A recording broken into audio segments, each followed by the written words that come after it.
Okay, so this is Vivek Upadhyay, and once again, welcome everyone in PSM GS Academy. शुरुआत करते हैं हमारा next chapter after kinematics. ठीक है, next chapter is forces and laws of motion. चलिए देखते हैं इनके बारे में. Forces and laws of motion. तो इस चैप्टर में वही है क्लास 9 के बारे में जो हमने पढ़ा है, एग्जैक्टली सेम है, बट कुछ कुछ बातें, जैसे कि फॉर एग्जाम्पल इस चैप्टर के बारे में अगर बात की जाए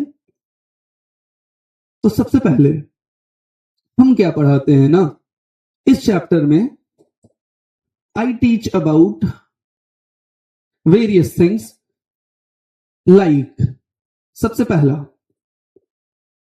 पहला इसमें हम बताते हैं इनर्शिया के बारे में एंड इनर्शिया के types and it's type. Okay, inertia आप लोगों को पता ही है कि व्हाट इज इनर्शिया, है ना, पता है ना. इनर्शिया मान लो कि किसी को रख दो, वो हमेशा रखा ही रहेगा, that is inertia of rest. कोई मूव कर रहा है तो हमेशा मूव करता रहेगा, that is inertia of motion. कोई एक फिक्स डायरेक्शन में जा रहा है तो वो हमेशा एक फिक्स डायरेक्शन में ही जाएगा. तो this type of inertia is called as inertia of direction. एक और तरीके से समझते हैं, मान लो आप रात के 2 बजे सोए हो और हम ऐसा फील कर रहे हैं कि आप लोग पढ़ाई करके ही सोए हो रात के 2 बजे. ठीक, सुबह आपकी मम्मा आई 5 बजे, आपको बेड से उठाया गया, क्या आप उठोगे? ना. रजिस्ट करोगे ना? हाँ बिल्कुल. उठने से मना करोगे, यार 2-3 घंटे तो सोए हुए हैं, क्या ही यार क्या करना है उठ करके. बट आपकी मम्मा बहुत स्ट्रिक्ट है, आपको मॉर्निंग 5 o'clock शार्प उठना ही है, उठोगे ही नहीं. That is inertia of rest. आप रेस्ट में रहना चाहोगे. कब तक? जब तक आपकी मम्मा आकर के आपको उठाए ना, है ना. इट मीन्स अगर आपकी मम्मा आपको ना उठाए आकर के तो आप मस्त सोए रहोगे, लेकिन अगर आपकी मम्मा आकर के उठा दी तो फिर आप उठ जाओगे. ठीक, न्यूटन्स का पहला लॉ भी यही है. तो इनर्शिया एंड इट्स टाइप पढ़ लेने के बाद हम बताते हैं Newton's first law of motion. देखिए बेसिक सा चीज है inertia. It is the tendency to remain in a particular state, और वो स्टेट कुछ भी हो सकता है, state of rest, state of motion, state of direction. अगर आदमी रेस्ट पर है, वही सोने वाला एग्जांपल, अगर वो रेस्ट में है तो रेस्ट में ही रहेगा, दिस इज इनर्शिया. बट अगर बाहर से आकर के आपकी मम्मा आपको उठाएंगी तब आप उठोगे. सिमिलरली अगर कोई बॉडी रेस्ट में है तब तक वो रेस्ट में रहेगा, जब तक कोई बाहर से उसे धक्का ना दे, फोर्स ना लगाए, तब तक वो रेस्ट में रहेगा, है ना. तो Newton's first law of motion का डेफिनेशन के बारे में बातें की जाए तो इसका डेफिनेशन कुछ इस तरीके से है कि the tendency of a body to remain in state until or unless any external force comes into play. बाहर से आएगा फोर्स खेलने को, है ना. Any external force acts on it, तब जाकर के वो होगा. This is Newton's first law of motion, और इसे लॉ ऑफ इनर्शिया भी बोला जाता है बिकॉज ऑफ ऑब्वियस रीजंस. ठीक है, ये कर लेने के बाद फिर मोमेंटम के बारे में पढ़ते हैं. मोमेंटम फॉर्मूला क्लास 9th वाला ही है यार, मास इनटू वेलोसिटी. ठीक है, और मोमेंटम के बारे में और एक चीज, ये कैसा क्वांटिटी होता है? Vector quantity. वेक्टर क्वांटिटी कौन से क्वांटिटी होते हैं यार? जिसके पास मैग्नीट्यूड हो, मैग्नीट्यूड यानी नंबर्स 1 2 3 4 5 ऐसा कुछ नंबर, डायरेक्शन भी हो, किस डायरेक्शन में जा रहा है, ईस्ट में जा रहा है, वेस्ट में जा रहा है, नॉर्थ साउथ या ईस्ट और वेस्ट के बीच में जा रहा है, साउथ ईस्ट जा रहा है, नॉर्थ वेस्ट जा रहा है, किस डायरेक्शन में जा रहा है, सीधा जा रहा है, टेढ़ा जा रहा है, किधर जा रहा है, वो पता होना चाहिए. इट मींस मोमेंटम के पास डायरेक्शन है. अगर डायरेक्शन है तो बोल देंगे फिलहाल के लिए क्या, हाँ वेक्टर क्वांटिटी है. और सारे के सारे वेक्टर क्वांटिटीज को एक सिंबल दिया जाता है, ऐसा कुछ. Mass scalar quantity, what about this is velocity, वो भी डायरेक्शन बताएगा, वेक्टर क्वांटिटी है। ओके, तो momentum is mass into velocity. But ये जो मोमेंटम है ना, सबसे पहले जो लास्ट क्लास में हमने पढ़ा है, अगर लास्ट क्लास के बारे में कुछ इंफॉर्मेशन लेना है तो लास्ट वीडियो को आप देख लीजिए, थोड़ा सा कनेक्टेड है। ये जो वेलोसिटी है ये एक्स एक्सिस में भी जा सकता है ना, हाँ, वाई में भी जा सकता है, हाँ, बीच में भी जा सकता है ना, हाँ, यानी कि एक्स में भी जाएगा या फिर वाई में भी जाएगा या फिर इनके बीच में भी जाएगा ना। ओके, तो यहां पर ये सारी चीजें हो सकती हैं। तो momentum is mass into velocity, और ये मोमेंटम भाई साहब सिर्फ और सिर्फ एक ही एक्सिस के लिए नहीं है, ये 3 डायमेंशन के लिए भी एप्लीकेबल है, 2 डायमेंशन के लिए भी एप्लीकेबल है, 3 डायमेंशन 1 डायमेंशन के लिए भी एप्लीकेबल है। कैसे? मान लो आपसे बोला जाए फाइंड चेंज इन मोमेंटम, ये डेल्टा रिप्रेजेंट करता है चेंज, मोमेंटम नेट आपको निकालना है वेक्टर में, तो आप क्या करोगे, आप मोमेंटम का चेंज एक्स एक्सिस में निकालोगे, फिर अलग से change in momentum y axis में निकालोगे, तब जाकर के मोमेंटम होगा। ये तो 2 एक्सिस के बारे में बातें हो रही हैं, 3 डायमेंशन भी हो सकता है ना, हाँ, तो 3 डायमेंशन के लिए क्या करेंगे, बस एड ऑन कर देंगे delta P in Z axis, बस हो जाएगा मोमेंटम। ओके, मोमेंटम पढ़ लोगे, देन इसके बाद जो बचे हुए 2 लॉज हैं वो पढ़ेंगे, Newton second law and Newton third law. Newton's second and third law. Okay, third law simple है, ठीक है, चीजों के बारे में बाद में डिस्कस करते हैं। एग्जैक्टली सेम है जो आपने क्लास 9th में पढ़ा था, सारे टॉपिक्स। जब ये पढ़ लोगे ना तब जाकर के मजा आएगा। कैसे मजा आएगा? इसके बाद जाकर के ही पता चलेगा कि इस चैप्टर में क्या खास बात है। मेरे स्माइल से आपको पता चल ही रहा होगा कि ये कुछ तो गड़बड़ है, और वो गड़बड़ वाला पॉइंट ये है, फोर्सेस। आपको क्लास 11th में 5 फोर्सेस के बारे में पढ़ना है। ऐसे फोर्सेस तो बहुत सारे हो सकते हैं, बट क्लास 11th में आपको फोर्सेस के बारे में पढ़ना है, एंड सिर्फ और सिर्फ 5 फोर्सेस के बारे में हमें पढ़ना है। एंड दीज आर, सबसे पहला आपका खुद का वेट है ना, वेट यानी कि mass into gravity, mass into gravity, that is wait.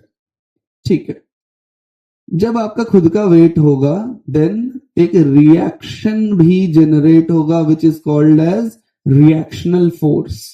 Then उसके बाद धागे में लगने वाला फोर्स कॉल्ड एज टेंशन। आपके दिमाग वाला टेंशन नहीं है, ये धागे में लगने वाला टेंशन है। धागा यानी कि खिंचाव, एनी इलास्टिक बॉडी में लगने वाले फोर्स को कहते हैं टेंशन।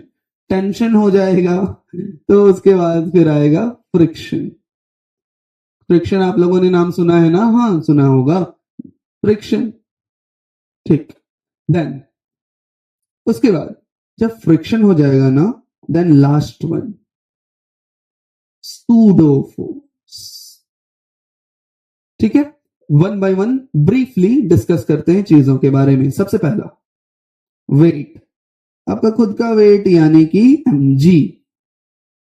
ठीक है, इसमें प्रॉब्लम नहीं होगा। आते हैं रिएक्शनल फोर्स पर, थोड़ा सा समझते हैं। फॉर एग्जाम्पल मान लो रफली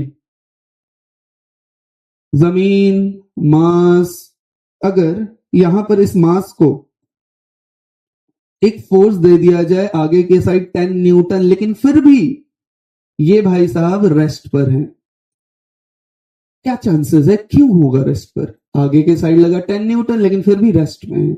हाँ ऑब्वियसली पीछे के साइड फोर्स लगा होगा सेम क्वांटिटी में, तभी जाकर के ये रेस्ट में है, अदरवाइज होता ही नहीं। ठीक है, यानी कि यहां से हमने सिंपल सा कंसेप्ट समझा कि आगे फोर्स लगाएंगे, अगर रेस्ट में रखना है तो पीछे डायरेक्शन में भी फोर्स लगना चाहिए। ठीक, ये रहा स्टाइलस पेन, इसका कुछ मास है, हाँ है। क्या छोड़ेंगे नीचे आएगा? हाँ, नीचे आ गया।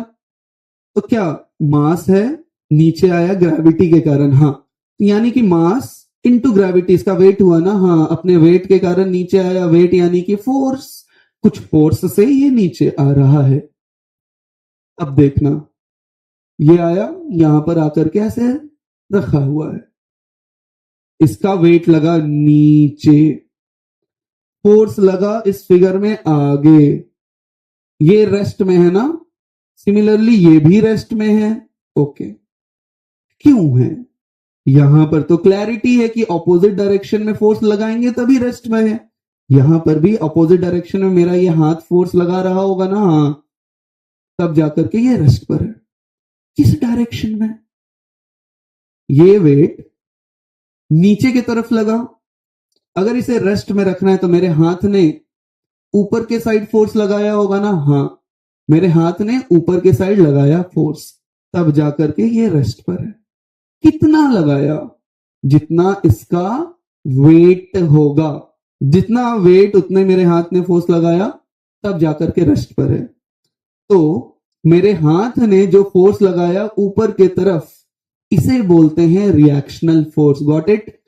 इट मींस इसके कारण एक्शन हुआ, मेरे हाथ के कारण ऊपर के साइड रिएक्शन हुआ। क्लियर है? That is reactional force. Okay, वापस से आते हैं कुछ कुछ समझते हुए। नोट में एक चीज ध्यान से, ये जो रिएक्शनल फोर्स है ना, हमेशा सरफेस के परपेंडिकुलर काम करता है। ठीक है, ध्यान रखिएगा। ओके, देन टेंशन पर आते हैं। टेंशन के बारे में छोटी छोटी बातों को कर लेते हैं डिस्कस। टेंशन दिमाग में लगने वाला नहीं ऑब्वियसली।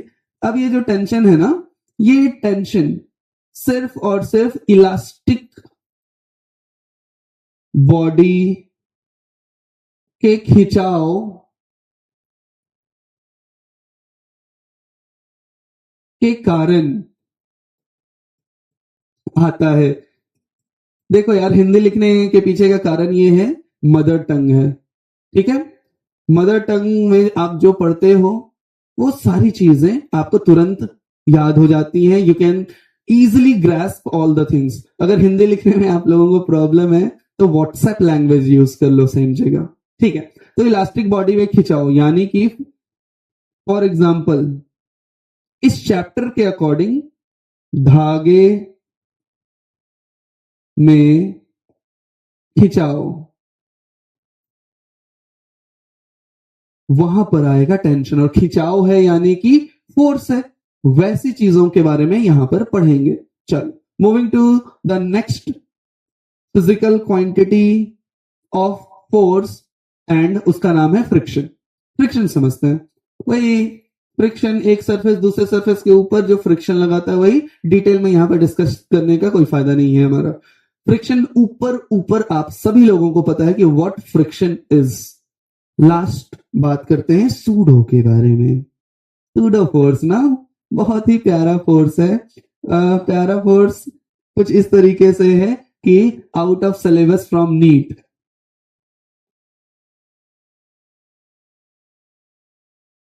और नीट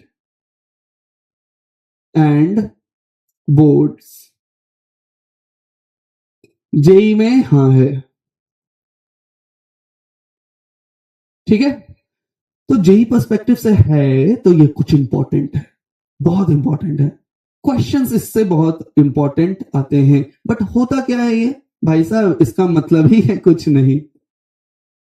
हाँ हाँ, सच में इसका मतलब ही है कुछ नहीं।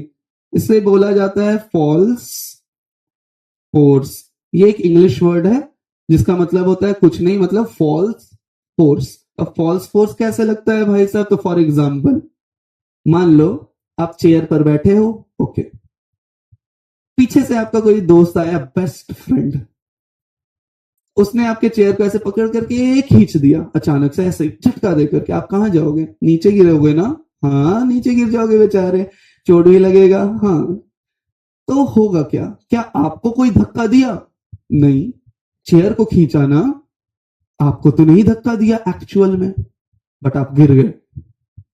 इट मीन्स एक्चुअल बॉडी में अगर फोर्स ना लगे, किसी और बॉडी में फोर्स लगने के कारण किसी और बॉडी में उस फोर्स का इंपैक्ट हो जाए।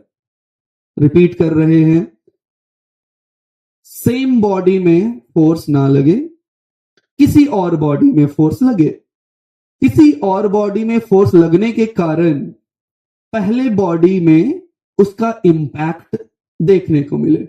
ओके ना, इसे बोलते हैं सूडो फोर्स। फॉर एग्जाम्पल मान लो कि एक नोटबुक है,